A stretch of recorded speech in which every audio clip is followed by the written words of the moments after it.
اعوذ باللہ من الشیطان الرجیم، بسم اللہ الرحمن الرحیم۔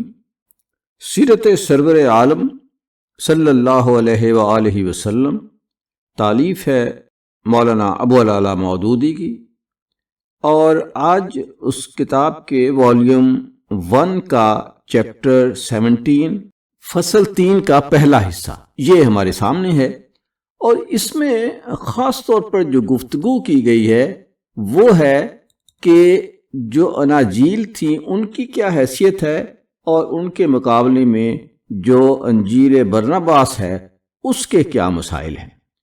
تو کہا یہ جاتا ہے کہ یہ جو اناجیل ہیں رابعہ 4 اناجیل، ان کے مقابلے میں برناباس جو ہے وہ اس کی حیثیت یا اہمیت زیادہ ہے، اور اسی وجہ سے اسے عیسائی جو ہیں چھپاتے ہیں اور اس کو اون نہیں کرتے۔ آج اسی پر تفصیلاً گفتگو ہوگی، آئیے سنتے ہیں۔ تصور کریں کہ کسی بہت مشہور کسی ایسے تاریخی واقعے کے بارے میں جس نے پوری دنیا کو بدل دیا ہو، اچانک ایک ایسی پرانی ڈائری مل جائے، ایک ایسی ڈائری جو اس واقعے کی پوری کہانی کو ہی سرے سے الٹ کر رکھ دے۔ یہ تو بہت سنسنی خیز بات ہوگی۔ بالکل، ایک ایسا چشمدید گواہ سامنے آ جائے جس کی باتیں ان تمام حقائق سے بالکل مختلف ہوں جو صدیوں سے پتھر پر لکیر مانے جاتے رہے ہیں، اور پھر اس سے پہلے کہ لوگ اس ڈائری کو ٹھیک سے سمجھ پائیں وہ اچانک بڑی پر اسرار حد تک غائب ہو جائے۔ جی بالکل، یہ واقعی ایک ایسا پلاٹ ہے جو کسی بھی انسان کو سوچنے پر مجبور کر دے۔ تاریخ میں جب بھی کوئی ایسی چیز سامنے آتی ہے جو ایک قائم شدہ بیانیے سے ٹکراتی ہو تو اس کا انجام عموماً بہت ہی ڈرامٹک ہوتا ہے۔ صحیح۔ تو آج کے اس ڈیپ ڈائیو میں ہم جس موضوع پر بات کر رہے ہیں وہ بالکل اسی طرح کی ایک پراسرار کتاب کے گرد گھومتا ہے، جسے عام طور پر انجیل برناباس یا گوسپل آف بارناباس کہا جاتا ہے۔ اور ہم نے آج جس ماخذ یا سورس کو بنیاد بنایا ہے وہ دراصل مولانا سید ابو العلا مودودی کی کتاب سیرت سرور عالم کا ایک باب ہے۔ اس باب میں اس گمشدہ انجیل کی تاریخ، اس کے غائب ہونے کے اسباب اور اس کے اندر چھپے ان دعووں کو کھنگالا گیا ہے جنہوں نے واقعی ایک وقت میں تہلکہ مچا دیا تھا۔ بالکل، اور اس گفتگو کو آگے بڑھانے سے پہلے ایک بات کو بالکل واضح کر دینا بہتر ہوگا۔ جی، وہ ڈسکلیمر دینا بہت ضروری ہے۔ ہاں، کیونکہ آج ہمارا مقصد یہ ثابت کرنا ہرگز نہیں ہے کہ کون سا مذہب سچا ہے اور کون سا جھوٹا۔ ہم خالصتاً اس سورس کے آئینے میں یہ دیکھ رہے ہیں کہ تاریخ کیسے لکھی جاتی ہے، کتابیں کیسے مٹائی یا چھپائی جاتی ہیں، اور ماخذ کے مصنف نے ان دعووں کو ثابت کرنے کے لیے کیا منطقی اور تاریخی دلائل دیے ہیں۔ یعنی یہ ایک تاریخی اور علمی تجزیہ ہے، کوئی مذہبی بحث نہیں۔ بالکل، 100% یہی بات ہے۔ زبردست۔ تو چلیں پھر سیدھا اس کہانی کے آغاز کی طرف چلتے ہیں۔ یہ کسی جاسوسی ناول سے کم نہیں لگتی مجھے، ایک ایسی کتاب جو صدیوں تک دنیا کی نظروں سے بالکل غائب رہی۔ ماخذ کے مطابق 16ویں صدی میں اس کا ایک اٹالین یا اطالوی ترجمہ موجود تھا، اور وہ بھی کہاں؟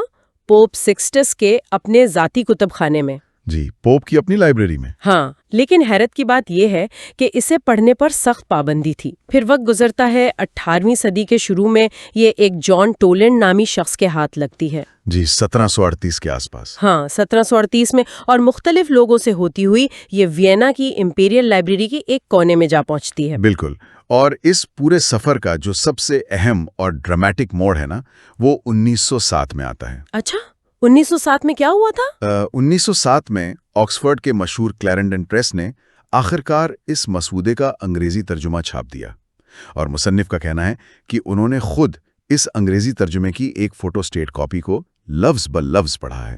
ارے واہ! عجیب سی بے چینی پھیل گئی، انہیں لگا جیسے یہ کتاب ان کے مذہب کی پوری بنیاد کو ہی ہلا رہی ہے۔ اور اس کا نتیجہ کیا نکلا؟ میں بتاتی ہوں۔ ماخوذ بتاتا ہے کہ خاص اور منظم طریقے سے اس کتاب کے نسخے مارکیٹ سے غائب کر دیے گئے۔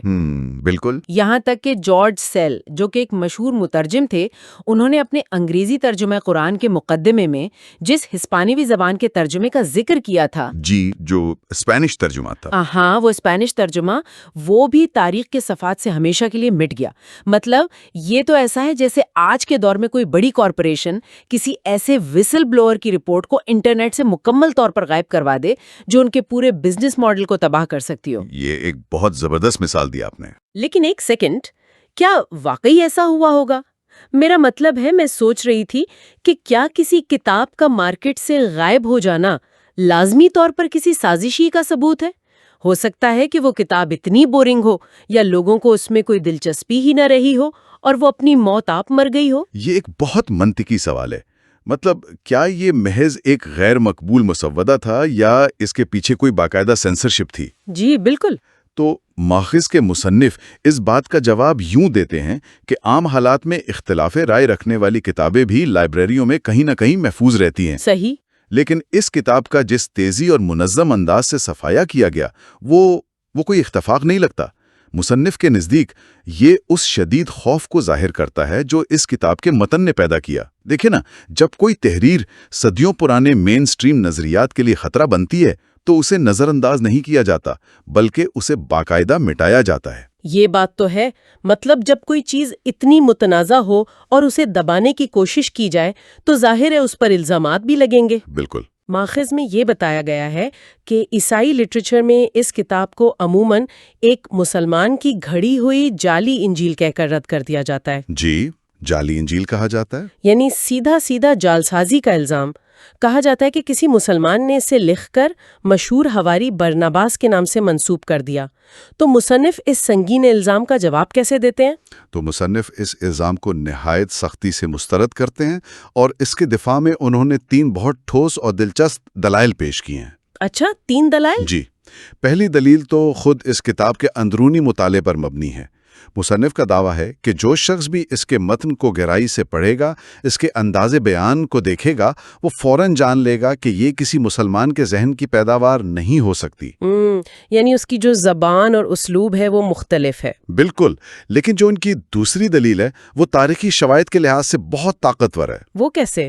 دیکھیں، اگر مسلمانوں نے واقعی اپنے حق میں کوئی اتنی بڑی کتاب گھڑی ہوتی تو وہ خاموش تو نہ بیٹھتے نا، وہ اسے پوری دنیا میں پھیلاتے۔ ہاں، ظاہر ہے۔ ابتدائی دور کے جو بڑے بڑے مسلم سکولرز اور مورخین تھے، جیسے تبری، یعقوبی، مسعودی، البیرونی اور ابن حزم، یہ تو بہت بڑے نام ہیں۔ جی، یہ وہ لوگ تھے جن کی مسیحی لٹریچر اور تاریخ پر بہت گہری نظر تھی۔ لیکن حیرت کی بات یہ ہے کہ ان میں سے کسی ایک نے بھی اپنی کتابوں میں کبھی اس انجیل برناباس کا ذکر نہیں کیا۔ ارے واقعی، یہ تو ایک لاجواب کرنے والا پوائنٹ ہے۔ اور صرف یہی نہیں، ابن ندیم کے الفہرست اور حاجی خلیفہ کی کشف الظنون جیسی بڑی کتابیں، ہاں، جن میں دنیا بھر کے لٹریچر کی فہرستیں موجود ہیں، بالکل، ان میں بھی اس کا کوئی نام و نشان نہیں ملتا۔ ماخذ کے مطابق 19ویں صدی سے پہلے تو کسی مسلمان عالم کو اس کے وجود کا علم ہی نہیں تھا۔ مسلمانوں کو تو خود اس کا پتہ جارج سیل کے اسی انگریزی ترجمے سے چلا۔ خیر، اگر میں اس کو ایک عام منطق کی نظر سے دیکھوں نا، تو اگر میں اپنے حق میں کوئی جعلی کاغذات یا پراپرٹی کے پیپرز تیار کروں تو میں فوراً جا کر اسے کلیم کروں گی نا۔ میں اسے صدیوں تک کسی تہہ خانے میں کیوں چھپا کر رکھوں گی؟ بالکل درست۔ مطلب کوئی جعلساز اپنی جعلسازی کو چھپاتا نہیں بلکہ اس کا فائدہ اٹھاتا ہے۔ اور اسی بنیاد پر مصنف اپنی تیسری اور سب سے مضبوط دلیل کی طرف آتے ہیں۔ اچھا، تیسری دلیل کیا ہے؟ وہ ایک ایسی تاریخی حقیقت سامنے لاتے ہیں جو اس مسلمانوں کی سازش والی تھیوری کو جڑ سے اکھاڑ دیتی ہے۔ ماخذ کے مطابق پوپ گلاسیس اول کے دور میں باقاعدہ ایک حکم نامہ جاری ہوا تھا جس میں کچھ کتابوں کو پڑھنے پر پابندی لگائی گئی تھی۔ سینسرشپ۔ جی، اور اس بین کی گئی فہرست میں انجیل برناباس کا نام واضح طور پر شامل تھا۔ اوہ، اور یہ پابندی کب لگی تھی؟ یہی تو سب سے بڑا ٹویسٹ ہے۔ یہ پابندی نبی صلی اللہ علیہ وسلم کی پیدائش سے بھی 75 سال پہلے لگی تھی۔ ارے 75 سال پہلے؟ نف سوال اٹھاتے ہیں کہ اس وقت جب اسلام ظاہر ہی نہیں ہوا تھا تو بھلا کون سا مسلمان تھا جس نے وقت میں پیچھے جا کر یہ جعلی انجیل تیار کی تھی؟ ایک سیکنڈ، یہ بات تو ماننے والی ہے کہ 75 سال پہلے والی یہ پابندی یہ ثابت کرتی ہے کہ برناباس کے نام سے کوئی نہ کوئی تحریر موجود ضرور تھی جسے چرچ اپنے لیے خطرہ سمجھتا تھا۔ بالکل۔ لیکن ذرا ناقدین کے زاویے سے سوچیں، کیا یہ ممکن نہیں کہ پوپ گیلیسیس کے دور میں جس برناباس پر پابندی لگی وہ کوئی اور کتاب ہو، اور جو بعد میں اٹلی یا ویانا سے ملی وہ کسی نے اسی نام کا فائدہ اٹھا کر بعد میں لکھ دی ہو؟ مطلب ناموں کا ایک جیسا ہونا تو اس دور میں عام بات تھی۔ مصنف اس شک کو کیسے دور کرتے ہیں؟ یہ ایک بہت زبردست اور منطقی شک ہے، اور مصنف اس بات سے انکار نہیں کرتے کہ نام ایک ہو سکتے ہیں، لیکن ان کا بنیادی نقطہ یہ ہے کہ آپ صرف اس بنیاد پر ایک دستاویز کو مسترد نہیں کر سکتے کہ اس کا مواد اسلام سے ملتا جلتا ہے۔ جب تاریخی ریکارڈ میں ایک ہی نام کی، ایک ہی نوعیت کی کتاب پر پابندی کا ثبوت موجود ہے، تو یہ ماننا زیادہ قرین قیاس ہے کہ یہ وہی متن ہے جو سینہ بسینہ یا خفیہ طور پر سفر کرتا رہا۔ صحیح، یعنی تسلسل موجود ہے۔ جی، مصنف کے نزدیک اسے محض ایک مسلم سازش قرار دے کر فائل بند کر دینا دراصل اس تاریخی تسلسل سے آنکھیں چرانے کے مترادف ہے۔ ٹھیک ہے، تو اب ذرا اس چیز کو سمجھتے ہیں کہ آخر یہ کتاب ان 4 اناجیل سے کیسے مختلف ہے جنہیں آج کی عیسائی دنیا مستند مانتی ہے؟ کینونیکل گاسپلز کی بات کر رہی ہیں آپ؟ ہاں، وہی کینونیکل گاسپلز۔ ان میں اور اس میں کیا فرق ہے؟ ماخذ اسی فرق کو بہت تفصیل سے سمجھاتا ہے۔ کینونیکل کا مطلب ہے وہ کتابیں جنہیں چرچ نے سرکاری طور پر اپنے عقیدے کی بنیاد تسلیم کیا ہے، یعنی میتھیو یا متی، مرکز یا مارک، لوکا اور یوحنا کی اناجیل۔ جی، تو مصنف بتاتے ہیں کہ چرچ کی ان منظور شدہ 4 اناجیل کے مصنفین حضرت عیسیٰ علیہ السلام کے براہ راست صحابی یا حواری نہیں تھے۔ انہوں نے اپنی تحریروں میں یہ تک نہیں بتایا کہ انہوں نے یہ ساری کہانیاں اور اقوال کن لوگوں سے سنے۔ اچھا، یعنی ان کے ذرائع کیا تھے یہ نہیں پتا؟ بالکل نہیں پتا۔ یہاں ماخذ میں مولانا رحمت اللہ کرانوی کی ایک تحقیق کا حوالہ بھی دیا گیا ہے، جنہوں نے ان 4 اناجیل کا موازنہ کر کے ان میں 124 اختلافات اور 110 غلطیوں کی نشاندہی کی ہے۔ 124 اختلافات! اگر میں اسے صحافت کی زبان میں سمجھوں نا تو یہ بالکل ایسا ہے جیسے ایک رپورٹ اس صحافی کی ہو جو خود میدان جنگ میں موجود تھا، بالکل، جس کے سامنے گولیاں چل رہی تھیں، اور دوسری رپورٹ وہ ہو جو واقعے کے 50 سال بعد مختلف لوگوں کی سنی سنائی باتوں اور افواہوں کو جوڑ کر لکھی گئی ہو۔ ظاہر ہے جو شخص خود وہاں موجود تھا اس کی بات کا وزن زیادہ ہوگا۔ بے شک، اور برنابس کی انجیل تو یہ دعویٰ کرتی ہے کہ مصنف ان ابتدائی 12 حواریوں میں سے تھا جو سائے کی طرح حضرت عیسیٰ کے ساتھ رہے۔ وہ کہتا ہے کہ یہ سب اس کی آنکھوں دیکھا حال ہے۔ لیکن ایک بات ہے، ماخذ میں حواریوں کی جو لسٹ دی گئی ہے اور جو ناموں کی تبدیلی کی بات کی گئی ہے وہ کافی سنگین دعویٰ نہیں ہے؟ جی، مصنف بائبل کی کتاب اعمال یعنی ایکٹس آف دی اپوسٹلز کا حوالہ دیتے ہیں۔ اس کتاب میں برنابس کا ذکر بار بار آتا ہے کہ وہ کتنا اہم شخص تھا، لیکن جب ابتدائی 12 حواریوں کی باقاعدہ فہرست کی بات آتی ہے نا تو اس میں نام نہیں ہے؟ بالکل، اس میں برنابس کا نام غائب ہے۔ جب متی اور مرقس کی دی گئی فہرستوں کا برنابس کی فہرست سے موازنہ کیا جاتا ہے تو صرف 2 ناموں کا فرق نظر آتا ہے۔ برنابس نے لوکا کی جگہ اپنا نام دیا ہے اور شمون کنانی کی جگہ یہودا بن یعقوب کا نام لکھا ہے۔ اچھا، تو مصنف یہ قیاس کرتے ہیں کہ چرچ نے بعد میں دانستہ طور پر برنابس کا نام نکال کر لوکا کا نام ڈال دیا تاکہ برنابس کی انجیل سے جان چھڑائی جا سکے؟ جی، ان کا یہی قیاس ہے۔ یہ تو بہت بڑا الزام ہے۔ مطلب مذہبی کتابوں میں ناموں کی اس طرح ہیرا پھیری کرنا کوئی چھوٹی بات تو نہیں ہے۔ ماخذ کے مصنف کے لیے یہ کوئی حیرت کی بات نہیں۔ وہ یہ استدلال پیش کرتے ہیں کہ جب آپ تاریخ میں متن کی تبدیلیوں کا جائزہ لیتے ہیں تو ایسے تغیرات کوئی انوکھی بات نہیں لگتے۔ اس دعوے کو مضبوط کرنے کے لیے مصنف برنابس کی تحریر کی روانی اور منطق پر زور دیتے ہیں۔ مطلب متن کے اندرونی شواہد۔ جی، وہ کہتے ہیں کہ آپ اسے پڑھ کر دیکھیں۔ اس میں واقعات کا تسلسل اتنا مربوط ہے اور بیانیہ اتنا قدرتی ہے کہ اس میں کوئی تضاد نظر نہیں آتا۔ ایک سچے چشمدید گواہ کی تحریر ایسی ہی ہوتی ہے، جبکہ سنی سنائی باتوں پر مبنی تحریروں میں ہمیشہ جھول ہوتے ہیں۔ اچھا، چلے ہم یہ بھی مان لیتے ہیں کہ یہ شخص واقعی وہاں موجود تھا اور یہ ایک چشمدید گواہ کی ڈائری ہے، لیکن سوال یہ ہے کہ اس نے آخر ایسا کیا دیکھ لیا تھا؟ مطلب اس کی تعلیمات میں ایسا کیا لکھ دیا گیا جو اتنا خطرناک بن گیا کہ اس کتاب کا نام و نشان مٹانے کی کوششیں کی گئیں؟ یہی وہ موڑ ہے جہاں برناباس کی انجیل آج کی موجودہ مسیحیت سے اپنا راستہ بالکل الگ کر لیتی ہے۔ ماخذ کے مطابق اس انجیل میں توحید کی یعنی ایک خدا کو ماننے کی انتہائی واضح تعلیم دی گئی ہے۔ اچھا، شرک کی ہر طرح سے تردید کی گئی ہے، اور سب سے بڑھ کر یہ پچھلے تمام انبیاء کی تعلیمات سے بالکل جڑی ہوئی محسوس ہوتی ہے۔ حیران کرنے والی بات یہ ہے کہ اس میں باقاعدہ نماز کا ذکر ہے۔ کیا واقعی؟ جی، اور صرف ذکر نہیں بلکہ فجر، ظہر، عصر، مغرب، عشاء اور تہجد کے اوقات تک بتائے گئے ہیں، اور نماز سے پہلے باقاعدہ وضو کرنے کا حکم بھی موجود ہے۔ واو، یہ تو بالکل اسلام جیسی تعلیمات ہیں، اور انبیاء کے حوالے سے بھی تو اس میں کچھ چیزیں بالکل مختلف ہیں نا؟ جی بالکل۔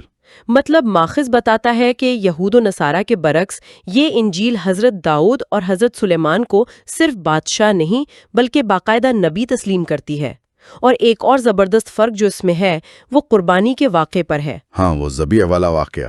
جی، یہ انجیل صاف بتاتی ہے کہ حضرت اسماعیل کو ذبیح قرار دیا گیا تھا، نہ کہ حضرت اسحاق کو، جیسا کہ آج کی بائبل میں لکھا ہے۔ بالکل، لیکن مصنف بتاتے ہیں کہ اس پوری کتاب کے لکھے جانے کا جو سب سے بڑا مقصد تھا وہ ان غلط فہمیوں کا خاتمہ تھا جن کے تحت حضرت عیسیٰ کو خدا کا بیٹا یا ابن اللہ پکارا جانے لگا۔ ایک منٹ روکیے، یہاں یہ پولوسی یا پولین عقیدے کا ذکر بار بار آتا ہے، اس سے کیا مراد ہے؟ کیا یہ اسی خدا کا بیٹا والے کانسیپٹ سے جڑا ہوا ہے؟ جی بالکل، عیسائیت کی جو شکل آج ہم دیکھتے ہیں نا، جس میں عیسیٰ علیہ السلام کو خدا کا درجہ دیا جاتا ہے اور صلیب کے واقعے کو نجات کا ذریعہ مانا جاتا ہے، یہ دراصل سینٹ پال یعنی پولس کی تعلیمات پر کھڑی ہیں۔ اچھا۔ ماخذ بتاتا ہے کہ برناباس اس پولوسی عقیدے کے سخت خلاف تھا۔ برناباس کی انجیل میں لکھا ہے کہ یہ خدا کا بیٹا کہنے کی بیماری سب سے پہلے رومی سپاہیوں میں پھیلی۔ رومی سپاہیوں میں؟ جی، انہوں نے جب حضرت عیسیٰ کے معجزات دیکھے تو وہ دنگ رہ گئے اور انہیں خدا کا بیٹا کہنا شروع کر دیا۔ جب حضرت عیسیٰ کو اس بات کا علم ہوا تو وہ سخت پریشان ہوئے۔ انہوں نے سختی سے اس عقیدے کی تردید کی اور پولس کو ان لوگوں میں شمار کیا جو اس غلط فہمی کا شکار ہو کر دھوکہ کھا گئے تھے۔ اگر ہم اس پوری فہرست پر غور کریں نا، فجر اور ظہر کے اوقات، وضو کرنا، حضرت اسماعیل کا ذبیح ہونا، اور یہ کہنا کہ میں خدا کا بیٹا نہیں ہوں بلکہ صرف ایک نبی ہوں، یہ تو 100% وہی باتیں ہیں جو اسلام میں ہیں۔ کیا یہ بالکل واضح نہیں ہو جاتا کہ مخالفین کیوں اتنے وثوق سے اسے کسی مسلمان کی جعل سازی کہتے ہیں؟ کیونکہ سچی بات ہے، یہ بظاہر اسلام کے حق میں گھڑی گئی ایک بہت بڑی گواہی لگتی ہے۔ یہ معلومات کو پرکھنے کا ایک بہت کلاسک مسئلہ ہے۔ یہاں دو بالکل مختلف زاویے یا لینز ہیں۔ ناقدین اسی مماثلت کو دیکھتے ہیں اور کہتے ہیں دیکھو یہ اتنی زیادہ اسلام جیسی ہے، اس کا مطلب ہے کسی مسلمان نے کاپی پیسٹ کی ہے۔ جی، عام سوچ تو یہی ہوگی۔ پھر ماخذ کے مصنف کا زاویہ بالکل مختلف ہے۔ وہ کہتے ہیں کہ چونکہ تمام انبیاء شروع سے ایک ہی خدا کا پیغام لائے تھے، اس لیے ایک سچی اور تحریف سے پاک انجیل کو ویسا ہی ہونا چاہیے تھا جیسا قرآن ہے۔ یعنی سچائی کا تسلسل۔ جی، ان کے نزدیک یہ مماثلت جعل سازی کا ثبوت نہیں بلکہ اس بات کی سب سے بڑی دلیل ہے کہ سچائی ہمیشہ ایک جیسی ہوتی ہے۔ تو پھر ہم اس کہانی کے سب سے بڑے ٹویسٹ، سب سے بڑے کلائمیکس کی طرف آتے ہیں، وہ واقعہ جس پر پوری مسیحیت کی عمارت کھڑی ہے، یعنی صلیب کا واقعہ یا کروسیفیکیشن۔ جی، اگر برناباس کی انجیل سینٹ پال کے نظریات کو نہیں مانتی تو پھر وہ اس صلیب کے واقعے کے بارے میں کیا کہتی ہے؟ برناباس اس بات کی کھلم کھلا تردید کرتا ہے کہ حضرت عیسیٰ نے صلیب پر جان دی۔ اس کا بیان پوری تاریخ کے دائرے کو ہی پلٹ دیتا ہے۔ اچھا، تو پھر کیا ہوا تھا اس کے مطابق؟ ماخذ کے مطابق جب یہودا اسکریوتی، جو کہ ان کا اپنا ساتھی تھا، وہ رشوت لے کر رومی سپاہیوں کو وہ جگہ دکھانے لایا جہاں حضرت عیسیٰ موجود تھے، تو عین اس وقت اللہ کے حکم سے 4 فرشتے اترے اور انہوں نے حضرت عیسیٰ کو بحفاظت آسمان کی طرف اٹھا لیا۔ یہ تو کسی ہالی ووڈ فلم کا سین لگتا ہے۔ تو پھر سپاہیوں نے گرفتار کسے کیا؟ مطلب صلیب پر کون چڑھا؟ یہیں پر وہ معجزاتی موڑ آتا ہے۔ ماخذ کے مطابق جیسے ہی فرشتے حضرت عیسیٰ کو لے کر گئے، یہودا اسکریوتی کی شکل اور اس کی آواز کو بالکل حضرت عیسیٰ جیسا کر دیا گیا۔ ارے باپ رے! جب سپاہی اندر آئے تو انہوں نے یہودا کو عیسیٰ سمجھ کر پکڑ لیا۔ وہ چیختا رہا، کہتا رہا کہ میں عیسیٰ نہیں ہوں، لیکن کسی نے اس کی ایک نہ سنی، اور اصل میں صلیب پر اسی دھوکہ دینے والے یہودا کو چڑھایا گیا۔ مائی گاڈ! یعنی مصنف یہ بتانا چاہ رہے ہیں کہ جو بات قرآن نے صدیوں بعد آ کر بتائی کہ نہ انہوں نے اسے قتل کیا اور نہ صلیب پر چڑھایا، بلکہ ان کے لیے شباہت بنا دی گئی، یہ بات برناباس کی انجیل پہلے ہی لکھ چکی تھی۔ بالکل، مصنف اسی بات پر زور دیتے ہیں کہ برناباس کا یہ بیان قرآن مجید کی مکمل تصدیق کرتا ہے۔ لیکن المیہ دیکھیں، جس بات کو مصنف ایک بہت بڑا تاریخی سانحہ سمجھتے ہیں وہ یہ ہے کہ عیسائی پادریوں نے نزول قرآن سے کم 115 سال پہلے ہی ان بیانات کی وجہ سے